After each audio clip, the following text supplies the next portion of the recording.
नमस्कार दोस्तों, आपका स्वागत है। मैं आपके समक्ष मुन्ना कुमार आप लोगों का स्वागत करता हूं। तो आज का वीडियो सबसे इम्पोर्टेंट होने वाला है और जो बच्चे जो हैं आए हुए हैं, हमारे दोस्त जो आए हुए हैं, उनको बहुत बहुत धन्यवाद। और आप मेरी वीडियो को देखकर बहुत सारे कमेंट किए हैं, तो उनके लिए आपको बहुत बहुत धन्यवाद, तहे दिल से धन्यवाद देना चाहता हूँ। और मैं कुछ दिनों के बाद आया हूँ। पहले का वीडियो आप नहीं देखें तो ज़रूर देखिए। मैं कल से स्टार्ट किया हूँ वीडियो।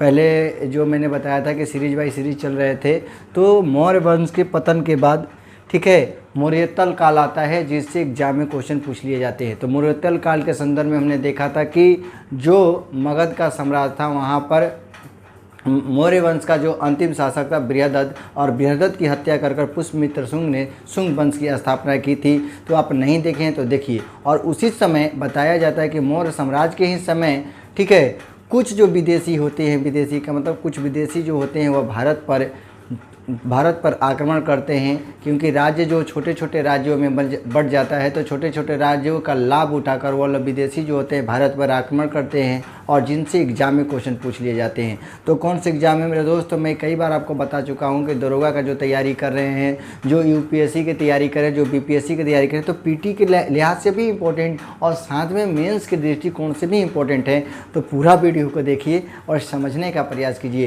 कि आपको बताया क्या गया है, ठीक है। और इस वीडियो को लास्ट तक ईयरफोन लगाकर देखें, साथ में कॉपी और पेन लेकर लिखें, क्योंकि बहुत ही इंपॉर्टेंट होने वाला है। ये मत सोचिएगा कि सर बड़ा वीडियो होता है, छोटा वीडियो का कुछ नहीं। आप एक बार पूरा वीडियो तो देख कर देखिए, एक बार समझ करने का तो प्रयास कीजिए। मैं पूरा वादा करता हूँ कि आपको पूरा समझ में आए। कोई दिक्कत है तो आइए देखते हैं। यहाँ पर लिखा हुआ है कि मौर्य साम्राज्य के पतन के बाद, जब मौर्य साम्राज्य का पतन हो जाता है यानी समाप्ति हो जाता है, तो कई छोटे छोटे राज्यों का उदय होता है। जब मौर्य साम्राज्य, जैसे मगध का आप शासक देखे होंगे, तो मगध में जैसे ही मौर्य साम्राज्य का पतन होता है तो छोटे छोटे राज्य उदय होते हैं। और इसी का लाभ उठाकर, लाभ जो आप देखते होंगे कि भाई जब आदमी बड़ियार रहता है तो उसके साथ कोई नहीं जाता है, लेकिन वह जैसे ही गुजर जाता है तो उन पे सारे लोग हावी हो जाते हैं कि भाई मेरा ज़मीन है। इस तरीके से लोग हावी हो जाते हैं। तो उसी तरीके से जैसे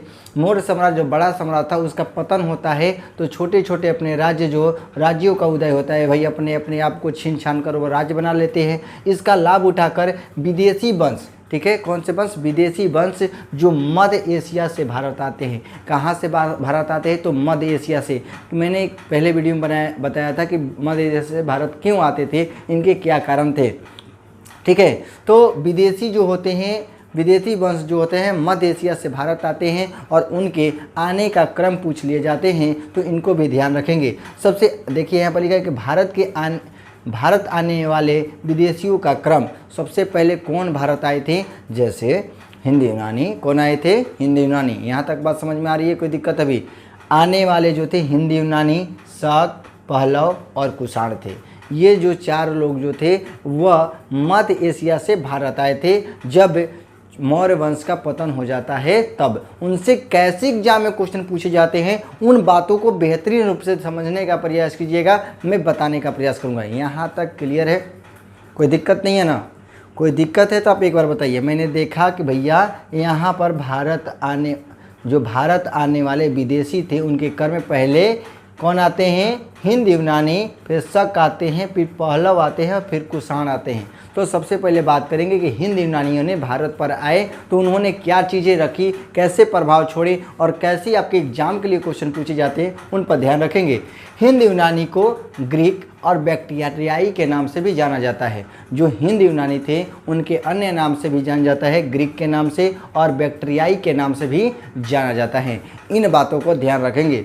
सबसे पहले बात करेंगे कि सबसे पहला आक्रमण जो सबसे पहले भारत पर आक्रमण करता है वह बैक्ट्रियाई शासक डेमेट्रियस, कौन थे? डेमेट्रियस ने किया था। यानी डेमेट्रियस, यहाँ पर बैक्ट्रियाई शासक का मतलब होता है ये हिंद यूनानी की ही बात कर रही है। यानी हिंद यूनानी का ही बात कहा जा रहा है कि हिंद यूनानी नहीं, जिसको हम क्या बोलते हैं? ग्रीक बैक्ट्रियाई। यानी बैक्ट्रियाई शासक जो था डेमेट्रियस जो था, डेमेटियस, ठीक है, डेमेट्रियस शासक जो था उसने भारत पर आक्रमण करता है। और बताया जाता है कि अफगानिस्तान, कौन सा क्षेत्र? भारत के अफगानिस्तान क्षेत्र, पंजाब क्षेत्र और सिंध का क्षेत्र जीत लेता है। ये जो थे डेमेट्रियस शासक जो होता है, यह आक्रमण कर कर, आप देखेंगे भारत का अगर मैप देखेंगे तो मैं भारत का आपको मैप इधर छोटे से मैं बनाकर दिखाने का प्रयास कर रहा हूँ आपको, ठीक है। ये आपका भारत का मैप है, देखिए ये भारत का छोटे सा मैप है। तो आप यहाँ पर देखेंगे तो ये पाकिस्तान का क्षेत्र है, ये अफगानिस्तान का क्षेत्र है। तो ये जो क्षेत्र हुआ करता था, ये जो होता था पहले भारत का हिस्सा हुआ करता था, ठीक है। कहाँ का हिस्सा? भारत का। तो इसी क्षेत्र में आप देखेंगे तो ये अफगानिस्तान का क्षेत्र, यहाँ पंजाब है भारत में, और ये पाकिस्तान में पंजाब, यह सिंध का क्षेत्र जो था पाकिस्तान में, इस पे जो होता है आक्रमण कर कर ये जीत लेते हैं बैक्टीरियाई। कब जीतते हैं? और 190 BC में। उसके बाद अपनी राजधानी जो होते हैं साकल बनाते हैं। कहाँ बनाते हैं? राजधानी, जिसे सायलकोट के नाम से जाना जाता है। सायलकोट के नाम से जाना जाता है। यहाँ तक क्लियर है? सायलकोट के नाम से जाना जाता है। जो प्रमुख शासक रहते हैं हिंद यूनानी के, जो प्रमुख शासक होते हैं, जिनका नाम था मिनांडर। क्या नाम था? मिनांडर। याद है क्या नाम था? मिनांडर। इनका शासनकाल जो रहता है 165 से लेकर 145 BC तक इनका शासनकाल रहता है। इन्होंने क्या किया था, इनके बारे में हम बताते हैं। मिनांडर और नागसेन, जब मिनांडर जो थे, पहले जो आप जानते होंगे कि लोग जो थे, राजाओं जो हुआ करते थे, वह आखेट किया करते थे। क्या करते थे? आखेट। आखेट का मतलब होता है शिकार करना। आखेट का मतलब क्या होता है? शिकार करना। तो बताया जाता है कि मिनांडर जो थे एक बार जंगल में गए हुए थे और उसी समय उन्हें नागसेन से भेंट हो जाती है। और जो नागसेन थे वह बौद्ध धर्म से संबंधित थे, यानी बौद्ध धर्म को मानने वाले थे। मिनांडर और नागसेन ने क्या किया कि नागसेन और मिनांडर के बीच जो होता है भेंट हो जाता है, मुलाकात होता है, और मिनांडर नागसेन से क्वेश्चन पूछता है कि आपने बौद्ध धर्म को क्यों माना, क्या किया, इस बातों को पूछता है। और इसका जवाब नागसेन सही सही उत्तर बताते हैं और इसको समझाते हैं, ठीक है। तो प्रश्न और उत्तर ये जो बताते हैं, और इन दोनों प्रश्न उत्तर का एक संकलन है जो मिलिंद नामक पुस्तक है, उनमें इनकी बातों को बताई गई है, ठीक है। यहाँ तक कोई दिक्कत है? कहने का मतलब ये है कि जो मिनांडर थे और जो नागसेन थे, इन्होंने इनके बात विवाद को जो प्रश्न पूछे, यानी मिनांडर ने प्रश्न पूछे और नागसेन ने इनका जवाब दिया, और इन प्रश्नों का जो उत्तर और प्रश्न का जो लेखन है वह मिलिंद्रपन्हो पुस्तक में लिखी गई है। कोई दिक्कत है? इस पुस्तक में लिखी गई है। और उसके बाद मिनांडर जो होते हैं वह बौद्ध धर्म को अपना लेते हैं। यहाँ तक दिक्कत? बौद्ध धर्म को अपना लेते हैं, और बताया जाता है कि उनका प्रभाव, हिंदी यूनानी जब आते हैं तो उनका प्रभाव यहाँ पर छूट जाता है। क्या छूट जाता है? प्रभाव। क्या छूटता है और कैसे एग्जाम में क्वेश्चन पूछे जाते हैं, उनको पूरा भरपूर हम देखने का प्रयास करेंगे, ठीक है। भरपूर देखने का प्रयास करते हैं और समझने का प्रयास करते हैं। यहाँ तक कोई दिक्कत है तो बताइए। प्रभाव के संदर्भ में बात करेंगे कि सर्वप्रथम सोने के सिक्के जारी करवाए थे। जो हिंद यूनानी जो थे, इन्होंने सबसे पहले सोने के सिक्के जारी करवाए थे। ये कई एग्जाम में क्वेश्चन पूछे गए हैं कि सबसे पहले सोने के सिक्के किसने जारी करवाए थे। तो हिंद यूनानी देगा, ग्रीक देगा, बैक्टीरियाई देगा। तो ऑप्शन को आप चूज कर लेना है कि भाई हिंद यूनानी को ही बैक्टीरियाई कहा जाता है, ग्रीक कहा जाता है। तो सबसे पहले सर्वप्रथम सोने के सिक्के चलाने वाले व्यक्ति कौन थे? तो ये थे हिंद यूनानी। कौन थे भाई? हिंद यूनानी थे। और ये प्रथम शासक थे, प्रथम ऐसे शासक थे जिन्होंने सिक्के पर, जो सिक्का था, सिक्का पे आप देखेंगे कि सिक्का जो होता था उस पर आप अभी 1 के सिक्का, 5 के सिक्का देखेंगे तो यहाँ जो थे, यहाँ बाघ का चित्र और यहाँ पर शासन काल लिखा रहता है कि भैया 2004 का सिक्का है, 2006 का सिक्का है, 2008 का सिक्का है। तो ये बातें जो थे, बताया जाता है कि इन्हीं के समय जो थे राजा के काल, ठीक है, काल एवं राजा का निश्चित समय की जानकारी कब से मिलने लगती हैं? तो हिंद यूनानियों के समय मिलने लगती है। हिंद यूनानियों ने ऐसे सोने के सिक्के चलाए जिस पर राजा का काल भी लिखा जाता था कि कब का सिक्का है और कब का नहीं है। ये कब से होने लगा? जब हिंद यूनानी आते हैं और भारत में सोने के सिक्के चलवाते हैं, उसी समय से काल और उस समय के राजा का वर्णन निश्चित रूप से मिलने लगा सिक्कों के माध्यम से। तो ये सबसे पहले किसने चलवाए थे? तो हिंद यूनानी ने। यहाँ तक कंप्लीट हो गया। यहाँ तक कोई दिक्कत है, कोई समस्या है मेरे दोस्त मेरे भाई, तो आप ज़रूर कमेंट करें और बताएं कि जी सर आपको समझाने नहीं आ रहा है, तो मैं फिर से रिपीट करूँगा, आपको समझाने का प्रयास करूँगा कि आपको पूरा समझ में आए। एक बार फिर से अगर नहीं आ रहा है तो फिर से पीछे जाएँ और वीडियो को क्या करें कि फिर से कर देख सकते हैं। आगे बढ़ते हैं। अब हम बात करते हैं कि गंधार कला की बात करेंगे तो गंधार कला का इस समय विकास होता है। गंधार कला का विकास कैसे होता है? जैसे हेलेनिस्टिक आर्ट जो होता है, हेलेनिस्टिक आर्ट जो थी ये यूनानियों की कला थी, यूनानियों की कला हेलेनिस्टिक आर्ट थी, और भारत की जो कला थी दोनों को मिलाकर गंधार कला का निर्माण होता है। गंधार कला की शुरुआत कैसे होती है? तो यूनानियों की कला कह सकते हैं कि यूनानियों की कला और भारत की कला के जो मिश्रण थे उन्हें गंधार कला कहा जाता है। यहाँ तक कोई दिक्कत है? यहाँ पर लिखा है कि गंधार कला के विकास में हेलेनिस्टिक आर्ट का योगदान से ही गंधार कला का विकसित हुआ। यहाँ पर लिखे हैं कि भारतीय तथा यूनानियों की जो कला थी, भारत तथा यूनानियों की कला के मिलने से ही, ठीक है, मिलने से ही गंधार कला का निर्माण होता है। तो इस बातों को ध्यान में रखेंगे। और इन्हीं के समय हिंद यूनानी के जो समय थे, नाटक में प्रदा प्रचलन हुआ। पर्दा जो होता है, पर्दा का मतलब होता है कि जब आप नाटक देखते हैं या मंचन पर जाते हैं, नाटक होता है, तो आप देखते होंगे कि कोई व्यक्ति बैठा रहता है, रस्सी से ऐसे खींचता है कि पर्दा हट जाता है और दूसरा व्यक्ति आ जाता है अपनी कथा को कहने के लिए। और जैसे दृश्य समाप्त होता है, बोलता है दृश्य समाप्त होता है, तो ये वो बैठा रहता है, पर्दा खींच देता है, तो बंद हो जाता है गेट। तो उस पर्दा प्रथा को चलाने वाले व्यक्ति कौन थे? तो वह थे हिंद यूनानी। कौन थे भाई? हिंद यूनानी। यहाँ तक बातें समझ में आ रही है? कोई दिक्कत है मेरे दोस्त मेरे भाई? कोई दिक्कत है तो एक बार ज़रूर कमेंट करें और बताएं कि सर दिक्कत है, समस्याएं हैं, मैं पूरा बताने का प्रयास कर रहा हूँ। आगे हम बात करते हैं, उसके बाद आते हैं कौन? शक।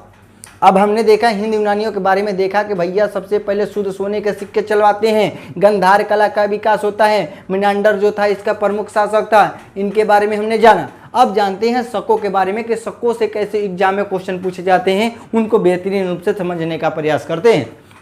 कोई दिक्कत है, कोई समस्या तो मेरे दोस्त मैंने बताइए।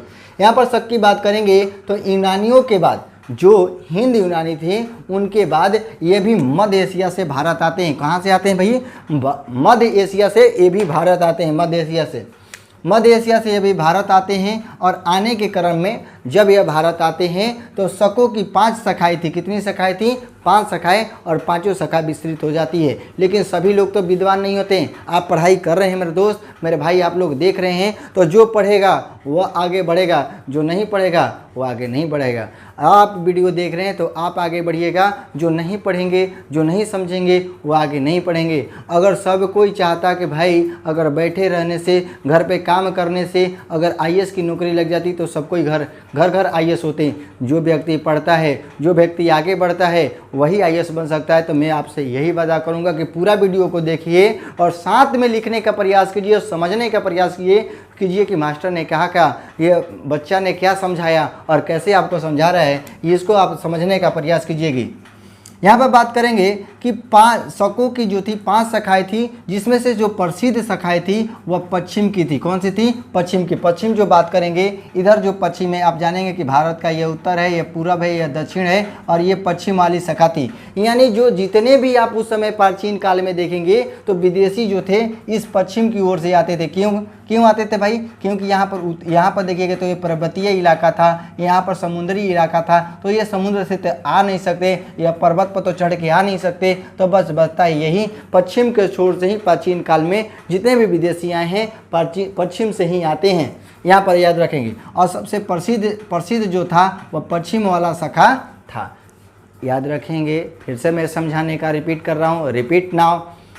हमने देखा भैया कि जो शक होते हैं यूनानियों के बाद भारत में आते हैं, और पश्चिम जो शाखा थी 5 शाखाओं में आते हैं, और पश्चिम वाली शाखा जो प्रसिद्ध थी और उसके प्रमुख शासक जो थे जिनका नाम था रुद्रदामन। क्या नाम था? रुद्रदामन। क्या नाम था भैया? रुद्रदामन। इनका शासनकाल 130 से लेकर 150 एडी तक रहता है। 130 ईस्वी से लेके 150 ईस्वी तक इनका शासनकाल रहता है, और इनसे एग्जाम में कैसे क्वेश्चन पूछ लिए जाते हैं। हम बात करते हैं यहाँ पर कि रुद्रदामन ने जो था सुदर्शन झील का जीर्णोद्धार करवाया था। क्या करवाया था भाई? जीर्णोद्धार का मतलब होता है कि साफ सफाई करवाया था। जो सुदर्शन झील है, सुदर्शन जो झील का निर्माण पहले चंद्रगुप्त मौर्य ने करवाया था। सुदर्शन झील का निर्माण किसने करवाया था? चंद्रगुप्त मौर्य ने। लेकिन जीर्णोद्धार का मतलब कि साफ सफाई किसने करवाई थी? तो वह रुद्रदामन ने करवाया था। किसने करवाया था भैया? वो रुद्रदामन जो ऐसा व्यक्ति था जिन्होंने साफ सफाई करवाई कि भाई आपकी जो उस समय रुद्रदामन के समय खेती होने में दिक्कत हो रही थी, समस्या आ रही थी, तो रुद्रदामन ने क्या किया? तो उस झील का साफ सफाई करवा दी कि जिससे सिंचाई हो सके, अच्छी व्यवस्था हो सके, इसलिए इन्होंने साफ करवाया। लेकिन निर्माण किसने करवाया था? चंद्रगुप्त मौर्य ने। रुद्रदामन जो झील है, सुदर्शन जो झील है, यहाँ पर बात करेंगे सुदर्शन झील कहाँ है? तो सुदर्शन झील जो है गुजरात में है, ठीक है। और सुदर्शन झील जो है ये गुजरात में है, यहाँ पर याद रखेंगे, ठीक है। सुदर्शन झील कहाँ है? गुजरात में है। और बताया जाता है गिरनाल पर्वत है, गिरनाल पहाड़ी है, उसी पर यह सुदर्शन झील का निर्माण करवाए थे। कौन? चंद्रगुप्त मौर्य। यहाँ पर बात एक दिक्कत है, कुछ समस्या है। और बताया जाता है कि रुद्रदामन ऐसा व्यक्ति था जिसने संस्कृत भाषा में पहला अभिलेख जारी करवाया था। पहला अभिलेख किसने जारी करवाया था? तो रुद्रदामन ने, जिसका नाम था जूनागढ़ अभिलेख। क्या नाम था भैया? जूनागढ़ अभिलेख। किसने जारी करवाया था? रुद्रदामन में। कौन सी भाषा में लिखी गई है? तो संस्कृत भाषा में। और संस्कृत भाषा में यह पहला अभिलेख था जिसने रुद्रदामन ने क्या किया था? लिखवाया था। जूनागढ़ अभिलेख। जूनागढ़ जो है ये गुजरात में। कहाँ है? गुजरात में। याद रखेंगे जूनागढ़ अभिलेख जो है गुजरात से संबंधित है। इन बातों को ध्यान में रखेंगे। यहाँ पर मैंने जो बात कही थी सुदर्शन झील की, तो ये गुजरात नहीं, ये जो है आपकी बात करें ये गिरनाल पर्वत पर है। कौन सी पर्वत पर? गिरनाल पर्वत पर। इसको ध्यान रखेंगे कि ये गिरनाल पर्वत पर है। कहाँ है? गिरनाल पर्वत पर है। इनको याद रखेंगे। यहाँ पर बात करेंगे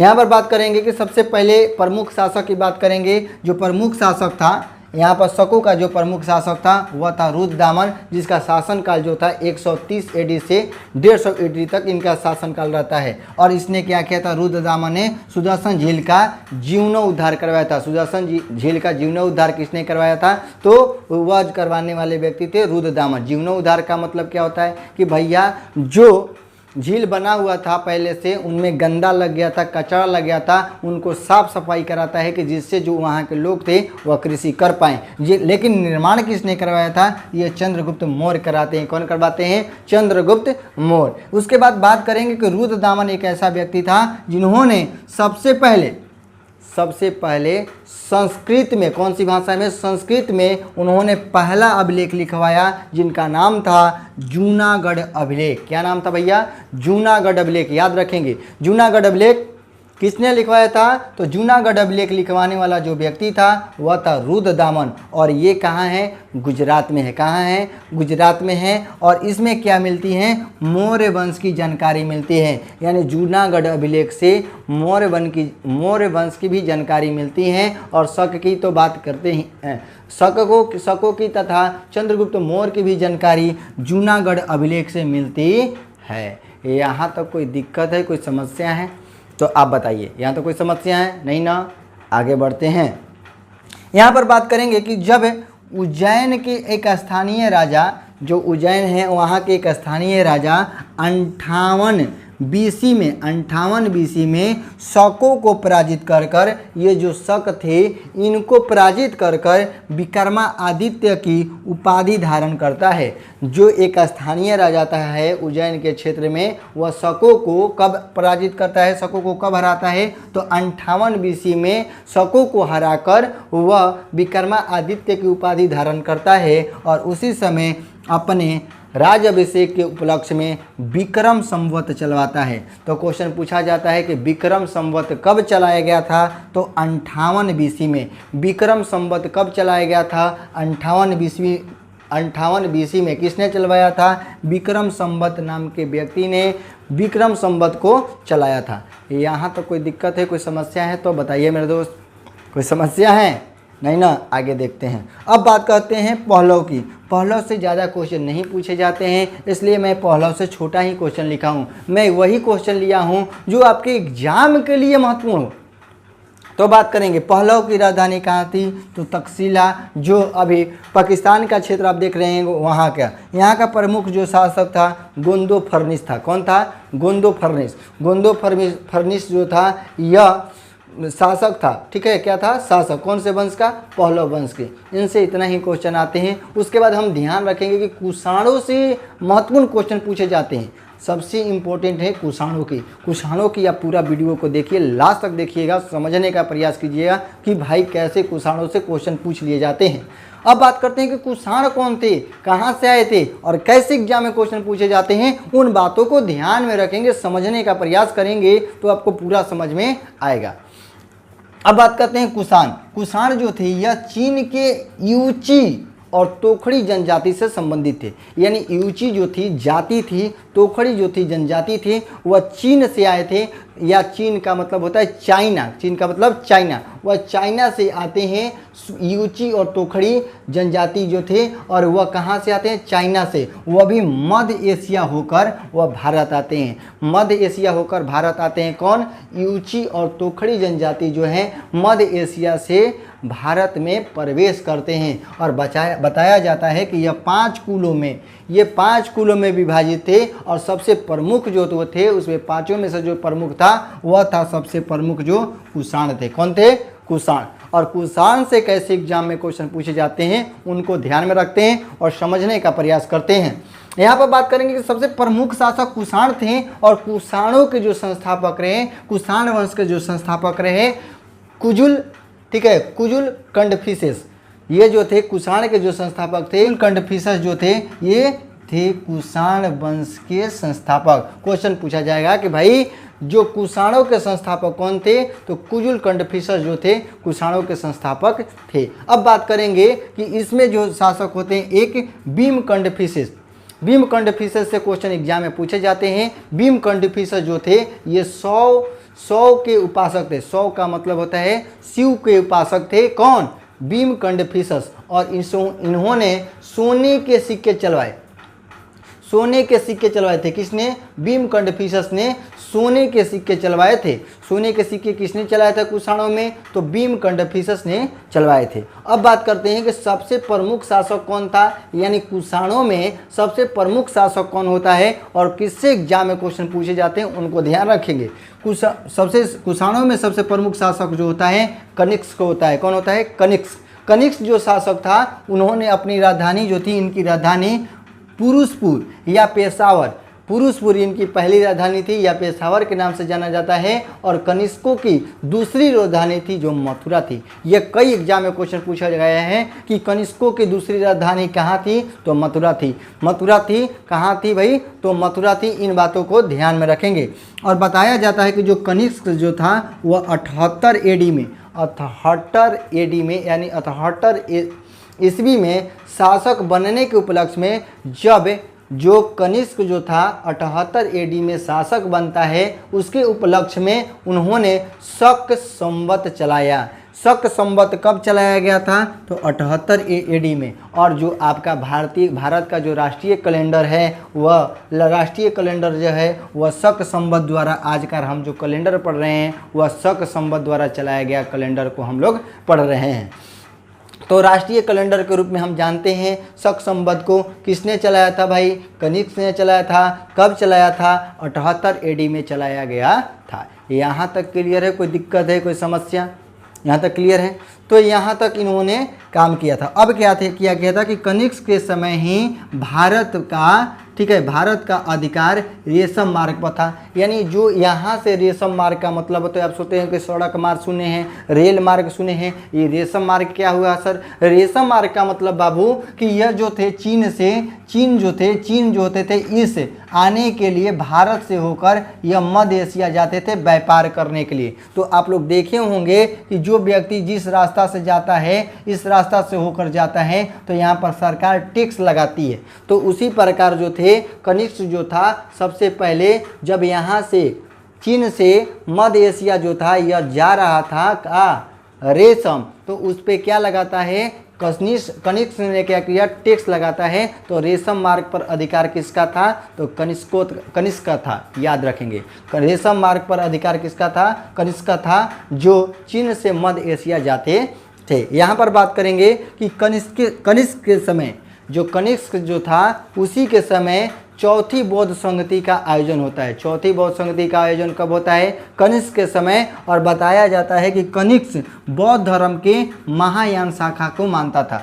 कनिष्क किस शाखा को मानता था, तो महायान शाखा को मानता था। कनिष्क किस शासक को मानता था, तो महायान शाखा को मानता था। महायान शाखा को कनिष्क जो था मानता था। यह क्वेश्चन पूछा गया है कि कनिष्क कौन से शाखा से संबंधित था, हीनयान शाखा से, महायान शाखा से, श्वेतांबर से, दिबांगर से। तो आपको टिक लगाना है कि महायान शाखा से संबंधित था। महायान किसे बना जाता था, जो मूर्ति को पूजा करते थे, ठीक है, और गौतम बुद्ध को भगवान मानते थे, वह महायान शाखा से संबंधित थे। और बताया जाता है कि चौथी बौद्ध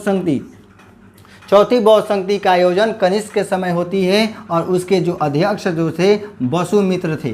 वसुमित्र जो थे इनके अध्यक्ष थे। और चौथी बौद्ध सभा का जो आयोजन हुआ था उसी समय जो बौद्ध धर्म था दो भागों में बट गया, हीनयान और महायान।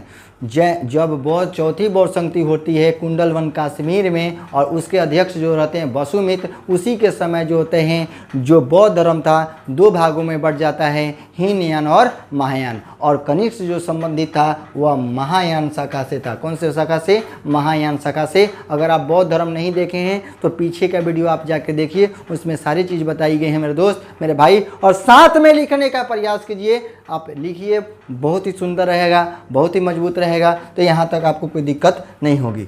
अब बात करते हैं कि सर्वाधिक शुद्ध सोने के सिक्के किसने चलाए थे, तो वह चलाने वाला जो था कनिष्क था, यानी कुषाण लोग चलाए थे। सबसे शुद्ध सोने के सिक्के किसने चलाए थे, तो वो चलाने वाला जो व्यक्ति था वह कुषाण लोग। 3 तरह के सोने से क्वेश्चन पूछे जाते हैं। क्वेश्चन पहला पूछा जाएगा कि भारत में सबसे पहले सोने के किसने सिक्के चलाए थे, तो वो आ गया हिंद यूनानी। और सबसे शुद्ध सोने के सिक्के चलाने वाले कौन थे, कुषाण। और सबसे ज़्यादा मात्रा में सोने के सिक्के किसने चलाए थे, तो वह गुप्त वंश ने चलाया था। कौन चलाया था भाई, गुप्त वंश ने चलाया था। वह हम लोग आगे पढ़ेंगे। अब बात करते हैं कि भाई गांधार कला और मथुरा कला का विकास होता है इसी के समय, कनिष्क के समय जो थे गांधार कला और मथुरा कला का विकासित होता है। गांधार कला, ये भी क्वेश्चन पूछा जाता है, गांधार कला कौन से धर्म से संबंधित है, तो बौद्ध धर्म से संबंधित है। मथुरा कला कौन से धर्म से संबंधित है, तो जैन धर्म से संबंधित है। ये कई एग्जाम में क्वेश्चन पूछे गए हैं, याद रखेंगे, लिख लेंगे, समझने का प्रयास करेंगे मेरे दोस्त, मेरे भाई। आप एक बार जरूर समझें, पूरा वीडियो को देखें और साथ में लिखने का प्रयास करें। आप लोग छोटे छोटे वीडियो को देखते हैं, बड़ा वीडियो देखिए और साथ में समझने का प्रयास कीजिए और लिखने का प्रयास कीजिए मेरे दोस्त, मेरे भाई। आगे देखते हैं, हम बात करेंगे अश्वघोष जो थे। अश्वघोष ने बुद्ध चरित्र की रचना की थी। बुद्ध चरित्र की रचना किसने की थी, तो अश्वघोष ने। यह पुस्तक का नाम है, किसका नाम है, पुस्तक का नाम है। अब बात करेंगे जो चरक की बात करेंगे तो चरक संहिता की रचना की। चरक भारत से संबंधित है, भारत देश के रहने वाले थे। यह कई बार एग्जाम में क्वेश्चन पूछे गए हैं। चरक कहाँ का रहने वाला था, चरक भारत का रहने वाला था। चरक ने कौन सी पुस्तक की रचना की थी, तो चरक संहिता की रचना की थी, ठीक है। यहाँ पर बात करेंगे सुश्रुत की। सुश्रुत ने क्या किया था कि सुश्रुत को शैल चिकित्सा के जनक कहा जाता है। शैल चिकित्सा के जनक किसे कहा जाता है, सुश्रुत को कहा जाता है। शैल चिकित्सा का मतलब सर समझ में नहीं आ रहा है, जो सर्जरी डॉक्टर जो होते हैं जो सर्जरी करते हैं उनको कहा जाता था शैल चिकित्सा। क्या कहा जाता था, शैल चिकित्सा कहा जाता था। उनके जनक जो है सुश्रुत को माना जाता है। अभी हम बात करेंगे नागार्जुन, जो शून्यवाद का जनक माना जाता है। किसको शून्यवाद का जनक माना जाता है, तो नागार्जुन को शून्यवाद का जनक माना जाता है। आपको वीडियो दोस्त कैसा लगा, आप एक बार ज़रूर कमेंट करें, बताएं। और दोस्त आपके लिए मैं लगा रहूँगा, डेली वीडियो आएगा, अब हमेशा देखते रहिए। मैं वादा करता हूँ आपका एग्ज़ाम आने से पहले मैं पूरे अपने आपको इतिहास, भूगोल सारे विषय को कवर करने का मैं प्रयास करूँगा। आप सीरीज़ बाय सीरीज़ देखते रहिए मेरे दोस्त, मेरे भाई। जो भी समझ में नहीं आ रहा है एक बार ज़रूर कमेंट करें। नमस्कार।